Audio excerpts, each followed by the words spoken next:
mau gimana gak ngantuk, kita sarapan aja udah gorengan, terus siangnya bakso aci. Aku tuh kayak ditakdirkan untuk tidak bisa sukses karena kamu mau berpersepsi apapun tentang diri aku, itu tuh gak akan mengurangi value aku. Dan cowok yang tadinya kalian anggap sebagai idaman, itu setelah kalian dewasa nanti, jadi sebenarnya yang jadi penghalang kamu untuk bisa adalah, jangankan dia bikin personal branding, mungkin orang aja nggak tahu apakah dia ada di bumi ini atau enggak.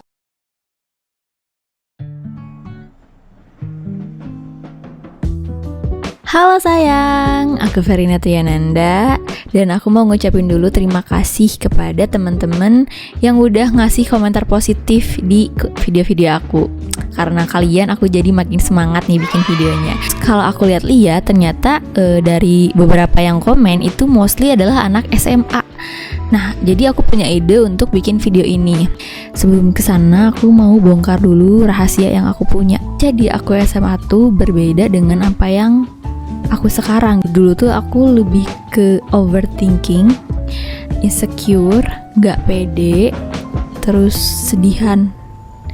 Aku kayak selalu ngelihat hidup aku tuh sedih aja gitu. Meskipun kalau dilihat secara kasat mata itu tuh nggak beda jauh gitu antara aku yang dulu sama yang sekarang. Karena perubahan-perubahan itu lebih ke aku yang ngerasain. Aku yang hari ini tuh lebih nyaman sama diri aku, lebih bisa jadi diri sendiri, terus juga lebih positif, lebih banyak ngelihat hal-hal yang perlu disyukuri. Nah, sebenarnya aku sangat mensyukuri hal itu gitu. Berarti kan aku berubah menjadi lebih baik daripada aku yang dulu.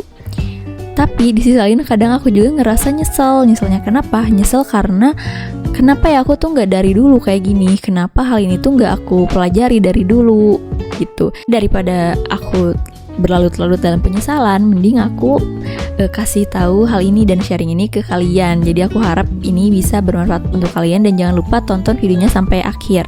Jadi yang aku bahas di video ini adalah tentang seandainya aku bisa balik lagi ke zaman SMA, inilah hal-hal yang akan aku lakukan. Aku membagi ini jadi 5 bagian. Yang pertama yaitu tentang sekolah, yang berkaitan dengan sekolah. Yang kedua tentang mindset.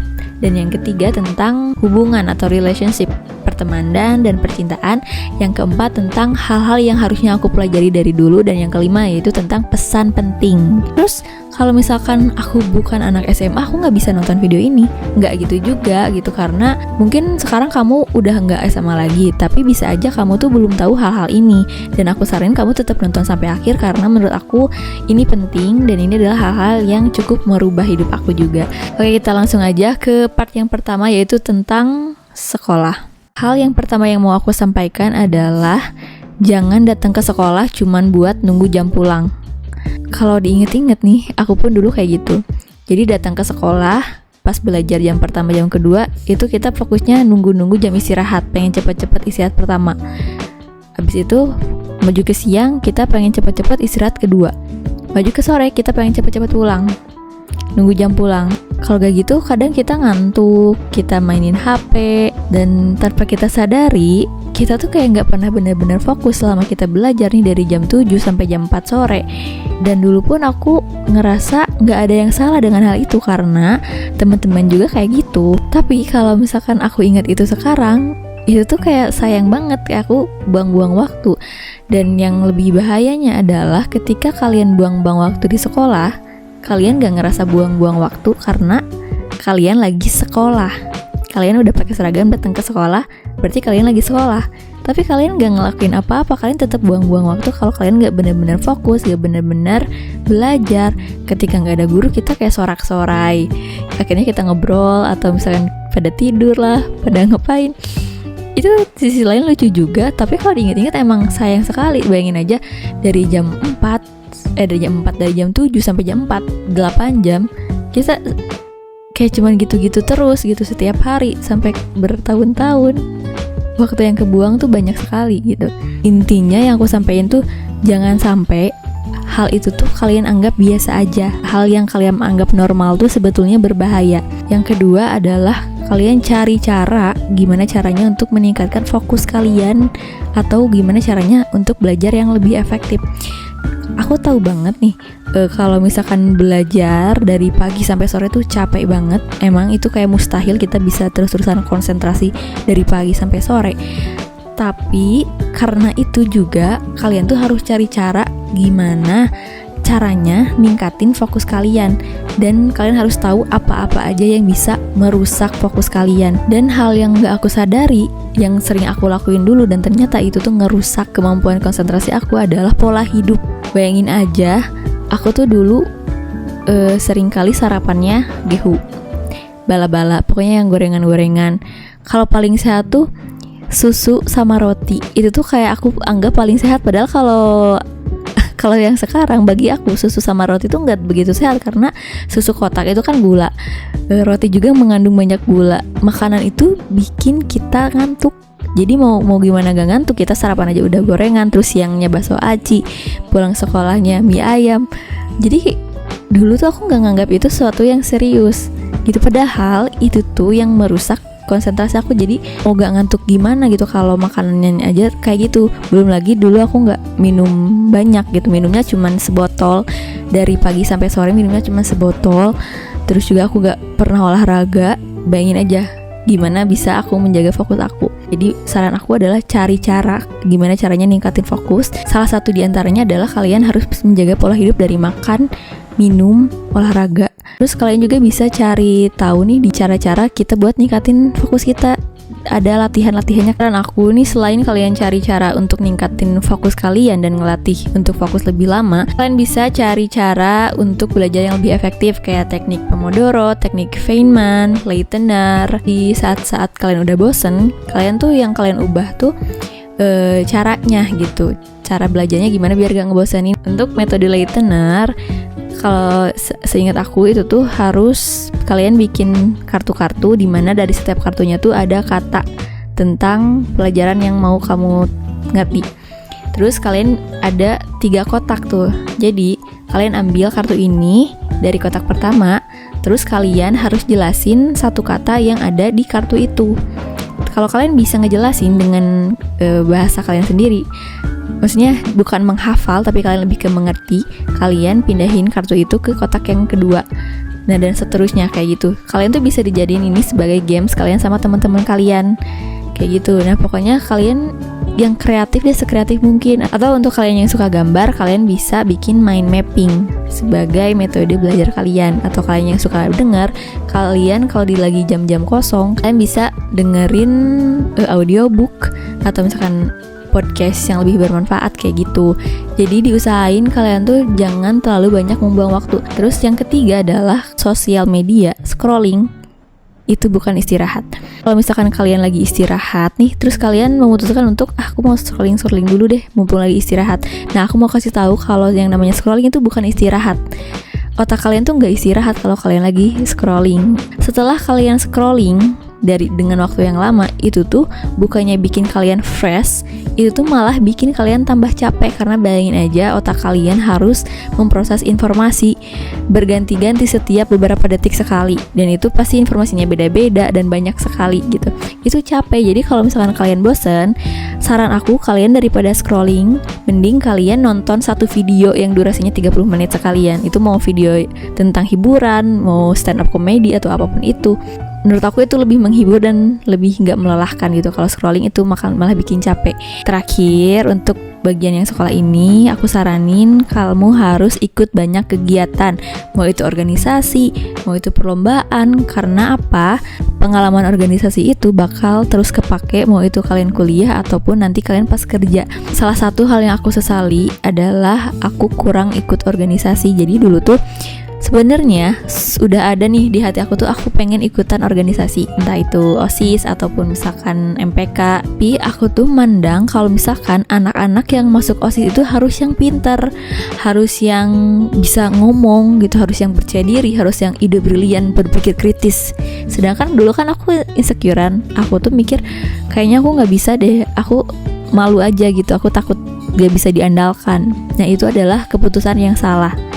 Padahal kalau dipikir-pikir, mau masuk organisasi di SMA tuh nggak harus kayak gitu. Kayaknya aku mampu deh gitu untuk masuk ke sana, karena aku juga nggak bodoh-bodoh banget. Terus kalian ikut banyak kegiatan juga biar ngelatih kepercayaan diri kalian, ngelatih gimana caranya kalian berhubungan sama orang, leadership kalian, dan banyak hal yang pasti kalian dapat gitu. Kalau dulu aku mikirnya pokoknya aku mau fokus belajar aja kayak gitu, karena kalau aku mau organisasi aku takut fokus belajar aku terganggu. Di sisi lain aku juga ngerasa takut aku nggak mampu untuk ikut organisasi itu. Selain itu nih, kenapa kalian harus ikut banyak kegiatan dan melakukan banyak hal? Karena pada akhirnya kalian tuh pasti dituntut untuk tahu passion kalian, untuk tahu ikigai kalian. Kalau kalian belum tahu apa itu passion atau apa itu ikigai, kalian harus cari tahu sekarang. Memang untuk usia SMA itu kalian belum waktunya untuk kalian tahu passion dan ikigai kalian. Gitu, maksudnya kalian tuh nggak bisa maksain diri kalian untuk tahu passion kalian ketika kalian masih SMA. Enggak, kalian tuh gak harus tahu itu sekarang. Tapi proses untuk mencari passion dan ikigai itu kalian harus mulai dari sekarang. Karena kalau misalkan kalian nanti abis kuliah, kalian tuh harus tahu passion kalian mau kemana, dan kalian cari tahu detik itu juga, itu susah, itu akan stressful gitu. Karena nyari passion tuh gak gampang. Jadi maka dari itu kalian harus cari tahu prosesnya dari sekarang. Kalian ikut banyak kegiatan, kalian mencoba ini itu, jadi akhirnya kalian tahu sendiri, oh kalian tuh cocoknya di mana, terus kalian tuh bagusnya atau bakat kalian tuh di bidang apa. Akhirnya misalkan 5 tahun kemudian kalian setelah lulus kuliah, kalian jadi lebih kenal sama diri kalian sendiri kayak gitu. Selanjutnya gini, kalau misalkan kamu udah punya pengalaman organisasi di SMA, nanti pas kuliah kamu tuh akan bisa lebih diandalkan pas ikut organisasi di kuliah. Karena kan kalau masuk kuliah itu persaingannya lebih ketat lagi. Kalau misalkan mau jadi leader, kalau kalian bisa diandelin sama orang lain, pertama kalian tuh bisa memperluas relasi. Kalian juga nanti bisa jadi pemimpin, dimana nanti kalau kalian udah lulus kuliah itu tuh bisa dicantumin di CV. Terus orang-orang bisa percaya kalian lebih dianggap ada. Apakah aku kayak gitu? Enggak. Aku itu justru kesalahan aku tuh di situ, makanya dari itu aku kasih tahu ke kalian kayak gitu. Oke, sekarang kita masuk ke part yang kedua, yaitu tentang mindset. Mindset yang pertama itu adalah percaya diri itu bisa dilatih. Itu bukan sesuatu yang kalian bawa dari lahir. Dulu itu aku sempat ngerasa nyerah, ngerasa hidup ini gak adil karena aku gak punya rasa kepercayaan diri. Sedangkan orang lain bisa sepede itu, bisa public speakingnya bagus, bisa menerangkan ide-ide briliannya. Aku tuh kayak ditakdirkan untuk tidak bisa sukses karena aku gak bisa percaya diri. Jadi kayak orang lain tuh di luar sana, yang mereka pikirkan itu gimana caranya bikin ide yang bagus, yang menarik, yang brilian gitu. Sedangkan aku di sini jangankan mikirin ide, untuk bicara di depan orang aja aku takut. Nah di situ aku ngerasa gak adil. Sampai akhirnya ada waktu dimana aku menyadari semuanya kalau oh ini tuh ternyata bisa dipelajari dan aku tuh harusnya bisa. Kalau mereka bisa, aku juga bisa. Kalau misalkan kamu sekarang itu merupakan orang yang gak pede juga, kalian gak usah khawatir karena itu tuh bisa dilatih asalkan kalian mau belajar dan mau ngelatih gitu. Kenapa percaya diri itu sepenting itu? Kepercayaan diri itu wajib menurut aku. Kayak kalian gak bisa kayak gini, aku mah nggak ikutan soalnya aku nggak pede. Yaudah kamu aja yang maju, aku gak pede. Jangan selalu kayak gitu, karena pede itu wajib. Kalau kalian gak pede, kedepannya akan selalu susah kalian buat ngelakuin apa-apa. Kalau kalian udah percaya diri, kalian udah bagus, itu tuh akan mempengaruhi public speaking kalian. Terus juga ketika kamu memaparkan ide-ide kamu, ketika kamu memaparkan pendapat kamu. Jadi banyak loh di luar sana orang pintar, tapi mereka tuh gak berani memaparkan pendapatnya, sehingga orang yang sebenarnya gak lebih pintar dari dia kelihatan lebih pintar hanya karena dia public speakingnya lebih bagus. Nah kan itu sangat disayangkan sekali. Terus juga percaya diri itu dibutuhkan untuk leadership kalian. Kalau kalian gak pede, gimana kalian bisa jadi pemimpin? Kalau kalian gak percaya sama diri kalian, gimana orang lain harus percayain kamu untuk jadi pemimpin mereka? Terus juga pede itu untuk personal branding. Kita tuh gak bisa mengelak, semua orang di dunia ini pasti melihat orang yang punya percaya dirinya lebih itu punya personal branding yang baik juga. Sedangkan kalau orang yang gak pede itu, jangankan dia bikin personal branding, mungkin orang aja gak tahu apakah dia ada di bumi ini atau enggak. Kayak gitu. Mungkin kalian yang gak pede pasti sakit hati atau ngerasa jadi orang yang paling gak beruntung di dunia. Nah kalian jangan kayak gitu. Dulu pun aku ngerasa segak percaya diri itu. Kalian bisa cari tahu sendiri gimana caranya ngelatih kepercayaan diri itu. Tapi dari aku, cara yang paling ampuh, yang intinya gitu, inti dari semua cara adalah kalian harus memaksakan diri, paksa diri kalian untuk melakukan hal yang kalian selalu hindari, kayak ngomong di depan orang, memaparkan pendapat dan sebagainya. Fake it till you make it. Kalian bayangkan kalau seandainya kalian pede, apa yang akan kalian lakukan gitu. Gak peduli kalian takut, gak peduli kalian malu, gak peduli kalian grogi, gak peduli kalian gemeteran, gak peduli kalian malu-maluin, gak apa-apa. Gak apa-apa, kalian harus tetap paksa untuk ngelakuin itu. Kamu izinkan diri kamu untuk melakukan kesalahan. Kamu izinkan diri kamu untuk malu-maluin, gak apa-apa. Kalau perlu, izinkan diri kamu untuk ditertawakan banyak orang, gak apa-apa. Karena pada akhirnya orang-orang bakal lupa kamu. Gak ada satupun yang akan ingat kejadian memalukan itu. Yang jelas kamu akan terlatih, kamu akan mendapat manfaatnya. Dan suatu saat, kamu sendiri yang akan menertawakan diri kamu, tapi kamu akan berterima kasih karena kamu sudah melakukan itu. Mindset yang kedua adalah you are what you think. Apapun yang kamu pikirkan tentang diri kamu itu adalah kamu. Ini kalian bisa tonton video pertama aku. Di situ aku jelasin kenapa bisa apa yang kamu pikirin itu akan menjadi siapa kamu yang sebenarnya. Intinya kayak gini, kalau misalkan kalian berpendapat bahwa diri kamu itu gak percaya diri, gak bisa, bodoh, maka kalian akan jadi seperti itu. Dan orang pun akan ngelihat kamu kayak gitu, karena orang tuh akan menilai kamu sebagaimana kamu sendiri ngeliat kamu kayak gitu lah. Pokoknya intinya kalau kalian mau tahu lebih lanjut, tonton video aku yang ini nanti aku taruh yang pokoknya video pertama aku. Mindset yang ketiga adalah orang lain itu gak sepeduli itu sama kamu. Sekali lagi, orang lain itu gak sepeduli itu sama kamu. Jadi kalau kalian mau ngelakuin sesuatu, selalu memikirkan orang lain bakal mikir apa ya, kalau aku gini dia bakal mikir gimana ya, kayaknya dia bakal sehingga akhirnya kalian gak jadi untuk ngelakuin itu. Kalian kenapa gitu, ngapain? Orang lain tuh gak ada yang sepeduli itu sebenarnya. Semua orang itu peduli sama dirinya masing-masing. Kalau kalian terlalu banyak mikirin pikiran orang lain, itu menurut aku buang-buang waktu dan buang-buang tenaga kalian. Mungkin kalian sekarang malu gitu ditertawain, tapi mungkin cuma sehari, besoknya dia udah lupa. Atau mungkin bahkan cuma 3 jam doang, orang lain tuh udah lupa dan gak peduli lagi sama kamu. Jadi kenapa kalian harus merisaukan pikiran orang lain? Ada satu quote favorite aku. Jadi quote-nya tuh kayak gini, is my value based on your perception? Or your opinion isn't my responsibility? Jadi itu adalah kayak suatu pertanyaan sarkas itu.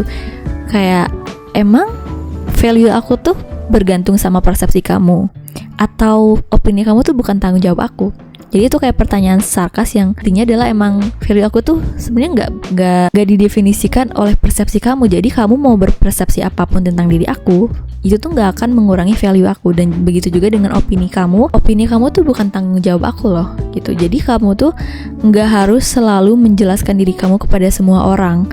Misalkan ada orang lain yang punya opini buruk tentang kamu, terus kamu harus ngejelasin satu-satu ke orang itu, aku tuh sebenarnya nggak gitu, aku tuh sebenarnya ngelakuin ini tuh karena aku mau itu tuh buang-buang waktu. Karena pada akhirnya orang yang sayang kamu, orang-orang baik akan selalu punya opini yang baik tentang kamu. Sedangkan orang yang punya opini buruk tentang kamu, mau kamu jelasin sampai kamu berbusa berjam-jam, itu tetap punya opini yang buruk. Jadi opini orang lain itu bukan tanggung jawab kamu sama sekali. Kalau mereka salah, kalau mereka punya opini yang salah tentang kamu, ya biarin aja. Karena sebetulnya apapun yang ada di pikiran orang, yang ada di opini orang, itu adalah cerminan dari diri mereka. Jadi kalau mereka punya pikiran buruk tentang kamu, santai aja karena you know yourself gitu. Mindset yang selanjutnya adalah the future depends on what you do today. Jadi kan pasti nih SMA tuh lagi masa-masanya takut tambah dewasa. Kalau menurut aku sekarang, kalau kalian takut, justru nanti jatuhnya kalian akan selalu menghindar untuk memikirkan masa depan. Justru kalau menurut aku jangan menghindar, tapi kalian harus mempersiapkan diri. Dengan cara apa? Dengan cara lihat apa yang kamu lakukan sekarang. Apakah kalian sekarang sudah memanfaatkan waktu kalian lebih baik, memanfaatkan tenaga kalian lebih baik gitu. Karena kalau misalkan kamu sudah melakukan dengan sebaik mungkin, insya Allah gitu masa depan tuh gak akan semenakutkan itu. Dan mindset yang penting yang terakhir adalah kamu itu lebih pintar daripada apa yang kamu tahu. Jadi kalau misalkan kamu insecure terus ngerasa aku tuh nggak punya bakat apa-apa, aku nggak bisa apa-apa, aku bodoh dalam segala bidang, itu bohong. Itu tuh nggak nyata. Kamu punya pikiran kayak gitu karena kamu gak kenal sama diri kamu sendiri. Kamu tuh diciptain bukan secara kebetulan, tapi ada tujuan gitu. Allah itu nyiptain kamu tuh punya tujuan tertentu. Kamu tahu gak? Sekecil kuman aja yang gak kelihatan itu diciptain karena ada tujuan. Apalagi kamu manusia yang makhluk yang paling mulia. Jangan pernah menganggap diri kalian bodoh karena kamu tuh gak tahu apa-apa tentang otak kalian. Kalian bayangin aja, jantung kalian berdetak, darah kalian mengalir, hati kalian menyaring racun, ginjal kalian semuanya bekerja. Itu tuh emang sama siapa ngerjainnya? Sama otak kalian. Kalian tahu gak cara ngerjainnya kayak gimana? Gak tahu. Ya kayak gitu juga. Jadi jangan sekali-sekali kamu menilai kalau otak kamu tuh bodoh atau aku gak bisa apa-apa. Enggak. Otak kamu tuh lebih pintar daripada apa yang kamu kira. Jadi sebenarnya yang jadi penghalang kamu untuk bisa adalah bukan otak kamu yang tidak mampu, tapi karena rasa ketidakpercayaan diri kamu, terus kamu malas, terus kamu selalu gak jadi untuk melakukan itu gitu, atau kamu cepat menyerah kayak gitu. Nah, mindset itulah yang cukup merubah hidup aku. Dulu sebelum aku punya mindset itu, aku tuh sangat overthink. Kayak misalkan di koridor aku mau lewat, terus di sini tuh lagi banyak orang. Aku tuh mikir, aku jalannya harus nunduk atau harus lihat ke depan ya? Aku harus jalan cepet atau jalan santai ya? Aku harus senyum gak ya? Kayak aku tuh sangat takut dengan apa yang orang lain akan pikirkan tentang aku. Jadi aku tuh kayak terlalu berhati-hati. Bahkan sekedar jalan aja aku kayak sampai overthink segitunya. Kan aku hobi nyanyi tuh. Nah, dari dulu aku suka ngeposting video nyanyi, tapi abis itu tuh aku selalu overthinking. Kayak, ini hapus gak ya? Orang lain bakalan mikir gimana? Ini jelek gak ya? Pokoknya intinya setiap aku ngeposting video, setelahnya aku bakalan takut orang lain mikir itu jelek lah, takut orang lain mikir aku so-soan lah.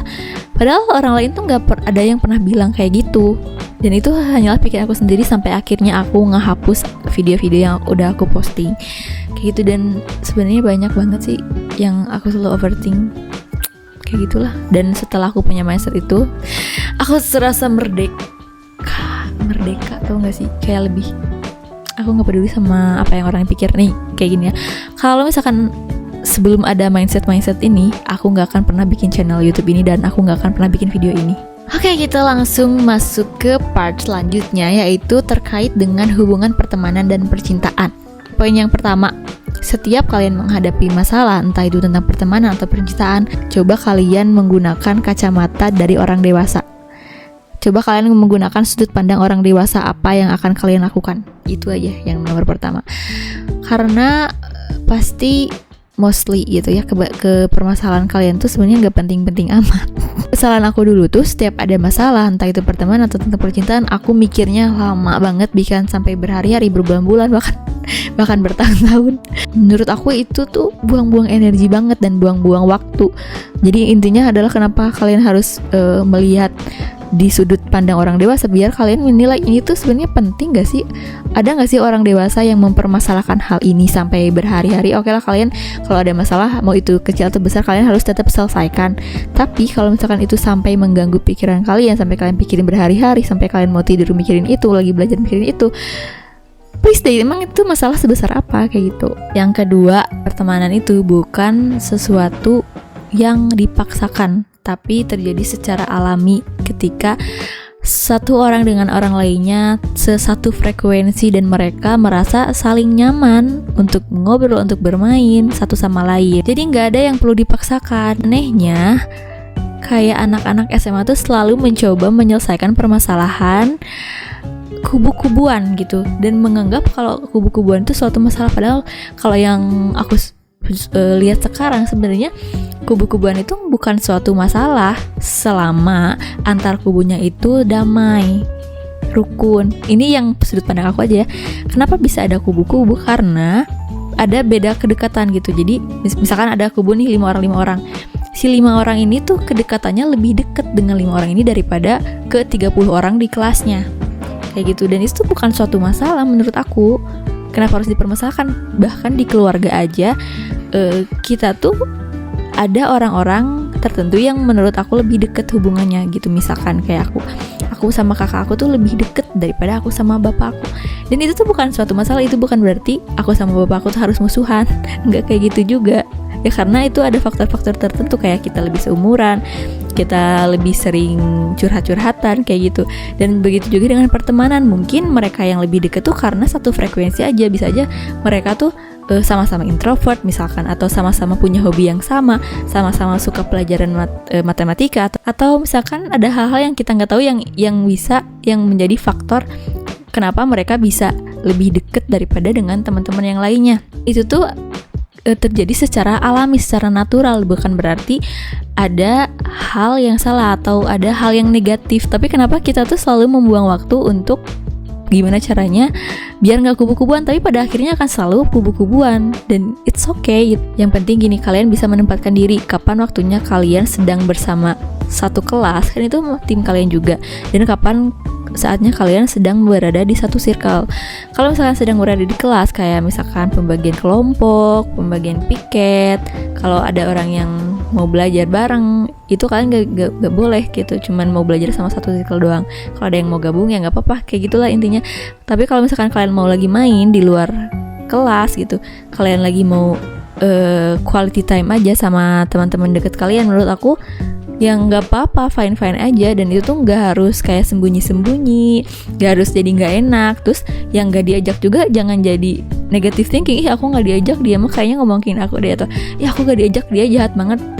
Nggak, bukan berarti jahat juga. Kayak mereka punya hak loh untuk menghabiskan waktu dengan sahabat-sahabatnya. Dan pasti ada saatnya juga kalian bermain bersama satu kelas. Nah, alangkah lebih baiknya kalian juga berbaur ketika ada acara kelas gitu. Oke, kita sekarang masuk ke part selanjutnya, yaitu tentang percintaan. Oke, poin pertama yang mau aku sampaikan adalah untuk pada adik-adikku adalah don't take it too seriously. Jangan anggap itu terlalu serius gitu, karena kalian tuh masih SMA, which is kalian masih remaja, dan perpindahan dari remaja ke dewasa itu kalian akan banyak berubah. Mindset kalian berubah, tipe pasangan kalian bakal berubah. Mungkin nih cowok yang tadinya kalian anggap sebagai idaman, itu setelah kalian dewasa nanti bisa aja berubah gitu, bisa aja kalian gak suka lagi sama dia. Begitupun juga kamu, pacar kamu yang sekarang yang tergila-gila ke kamu, bisa aja setelah kalian dewasa nanti itu tipenya bukan yang kayak kamu lagi. Nah itu peluangnya itu sangat besar untuk berubah karena perubahan dari remaja ke dewasa. Jadi kalian jangan terlalu serius lah gitu, apalagi kalian sampai mikir sampai jenjang pernikahan, sampai gimana. Kalian jangan dulu ke sana. Pokoknya kalian pacaran tuh intinya tujuannya adalah untuk belajar menjalin hubungan dengan lawan jenis gitu. Kayak kalian caranya komunikasi, kayak cara yang jujur, cara kalian mencintai itu kayak gimana. Terus selain itu juga tujuan kalian pacaran adalah untuk menghabiskan ke-awkwardan kalian. Maksudnya kan kalau awal-awal pacaran gitu, kita tuh suka salting gitu, suka awkward dan sebagainya. Nah, kalau kalian dari SMA sudah pacaran gitu ya, menurut aku nanti ketika kalian udah dewasa beneran dan pacarannya lebih serius, kalian tuh udah nggak awkward lagi, nggak terlalu salah tingkah lagi gitu, dan itu mengurangi rasa malu kalian nantinya. Menurut aku ya kayak gitu. Jadi kenapa kamu jangan menganggap itu terlalu serius? Karena supaya kamu gak terus-terusan mikirin cowok, supaya kamu masih bisa fokus belajar. Dan ketika kamu putus itu tuh gak terlalu menyakiti diri kamu sendiri. Terus poin kedua adalah stop berhalusinasi. Coba cek lagi, orang yang ada di pikiran kamu itu sama gak dengan kenyataannya. Karena aku tahu banget kalau SMA tuh kan awal-awal kita jatuh cinta, itu tuh kita seringkali menciptakan sosok yang wow gitu di pikiran kita, padahal kenyataannya nggak sewow itu. Poin yang terakhir ini juga penting, kalian harus move on. Karena masa-masa SMA tuh banyak sekali orang-orang yang gagal move on dan akhirnya kayak bersedih-sedih. Hal terbodoh yang pernah aku lakukan, kayak dulu tuh aku sering kali gak fokus karena aku kayak mikirin itu gitu. Ke sekolah tuh membawa hati yang kayak sakit gitu. Sampai akhirnya tuh kayak ke bawah, mood aku tuh selalu gak bagus gitu. Terus yang poin terakhir adalah kalian harus belajar cara move on yang tepat kayak gimana. Karena dulu pun aku kayak gitu, jadi aku tuh mengira kalau aku tuh udah move on. Tapi pas aku ngerti sekarang, itu tuh aku belum move on. Jadi selama kamu nginget, pertama kamu masih ingat, terus Kedua, kalau misalkan mantan kamu lihat story kamu terus kamu kayak ada sensasi itu di diri kamu, berarti itu kamu belum move on. Terus kalau kamu bikin story terus kamu berharap mantan kamu ngelihat story kamu, itu berarti kamu belum move on. Terus juga kalau misalkan kamu bikin story dan tujuannya adalah untuk mencari perhatian mantan kamu, berarti kamu belum move on. Jangan mengira aku tuh udah move on. Selama kalian melakukan itu, kalian belum move on, dan kamu harus tahu caranya move on yang kayak gimana. Karena menurut aku move on itu penting untuk bisa mengembalikan fokus kamu ke diri kamu sendiri, nggak terus-terusan ke cowok kamu yang sebenarnya nggak wow amat kayak gitu. Part yang selanjutnya adalah hal yang harusnya aku pelajari dari dulu. Itu adalah tentang pertama, self-love. Aku gak akan panjang lagi nyeritain tentang ini karena aku udah sering bahas. Dan kalau kamu mau tahu lebih lanjut kenapa self-love itu penting dan harus kayak gimana, kamu bisa nonton video aku yang kedua. Yang kedua, hal yang harus aku pelajari adalah caranya gimana memperbaiki kebiasaan. Karena itu tuh seberpengaruh itu. Aku selalu mikir, kenapa aku gak dari dulu kayak gini. Ketiga adalah, kalau waktu bisa diulang, aku tuh bakalan dari dulu mencoba untuk cari kerja gitu. Aku saranin kamu untuk cari kerja, tapi bukan untuk melamar, tapi untuk kamu tahu job desk-nya apa aja, terus requirement-nya apa aja, dan kamu persiapkan dari sekarang. Karena kamu harus tahu cari kerja itu susah itu. Intinya kalian cari tahu informasi tentang pekerjaan, kalian baca-baca deh job desk-nya apa, terus apa yang diperlukan, supaya apa, supaya nanti tuh kamu kenal gitu. Oh, kebayang aku tuh kerjanya mau kemana. Dan itu kan pasti berpengaruh ke pemilihan jurusan kamu untuk kuliah. Nah, terus juga kalau misalkan ada hal-hal yang diperlukan, kamu tuh intinya mempersiapkannya dari sekarang gitu, dari jauh-jauh hari. Oke, akhirnya ini sudah ke part yang terakhir, yaitu tentang pesan penting. Pesan penting dari aku adalah kalian harus ciptain memori indah selama kalian SMA. Karena apa? Karena ini adalah masa-masa terakhir kalian sekolah. Setelah kuliah, kamu baru akan merasakan kalau masa-masa SMA adalah masa yang akan kalian rindukan. Jadi kalian stop berpikir untuk pengen cepet-cepet kuliah, Stop berpikir kayak gitu. Kalian harus hidup di hari ini, nikmatin setiap detiknya selama kalian sekolah. Memori indah itu gak datang dari langit, tapi kalian sendiri yang harus menciptakan. Oke, kalau bisa kamu sama teman-teman kamu tuh sepakat sebisa mungkin jangan memperbesar-besarkan masalah yang sepele itu.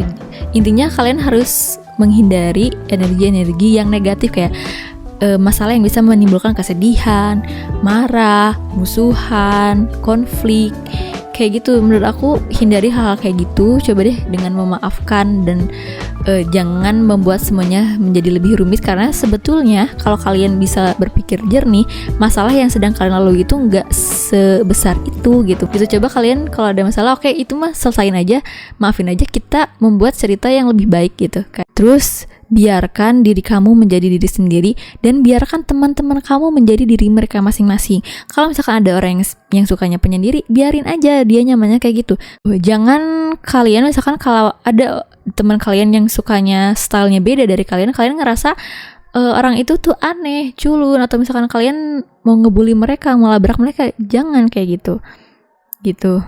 Karena ya intinya gitu, biarin mereka menjadi dirinya sendiri. Ciptakanlah suasana kelas yang damai, yang ceria, yang seru. Kalian mainlah ke pantai, kemana, dan stop bullying gitu. Jangan sampai di kelas kalian ada yang dibully. Kalau kalian ngelihat teman kalian dibully, apalagi sampai parah, kalian jangan diem aja gitu. Apalagi sekarang aku ngeri banget lihat cerita-cerita orang yang ngebully sampai ada yang sampai meninggal, ada yang sampai diamputasi, ada yang sampai pokoknya kayak gitulah. Jangan sampai kayak gitu. Nih untuk kamu orang yang suka ngebully, kamu harus tahu kamu tuh gak lebih keren daripada orang yang kamu bully. Dan kamu harus tahu 10 tahun dari sekarang, orang yang lagi kamu bully, orang yang lagi kamu labrak itu bisa aja lebih keren daripada kamu. Dari segi karir, dari segi penghasilan, dan bisa aja nanti kamu justru yang butuh dia. Jadi jangan pernah jahat ke orang, apalagi sampai ngebully. Kayak gitu. Kalau kalian mau tanya, apakah masa SMA aku seru? Seru. Alhamdulillah masa SMA aku seru. Teman-teman aku baik dan kita kayak sering main kemana-mana. Aku bersyukur aja gitu pernah berada di masa-masa itu. Meskipun ya kalau yang namanya masalah ada, yang namanya kesedihan ada. Overall gitu, aku tuh permasalahannya adalah bukan dengan orang-orang di sekeliling aku, tapi dengan diri aku sendiri, dengan overthinking aku, dengan mindset aku kayak gitu. Oke, ini udah panjang sekali. Semoga video ini bermanfaat. See you on my next video. Bye-bye.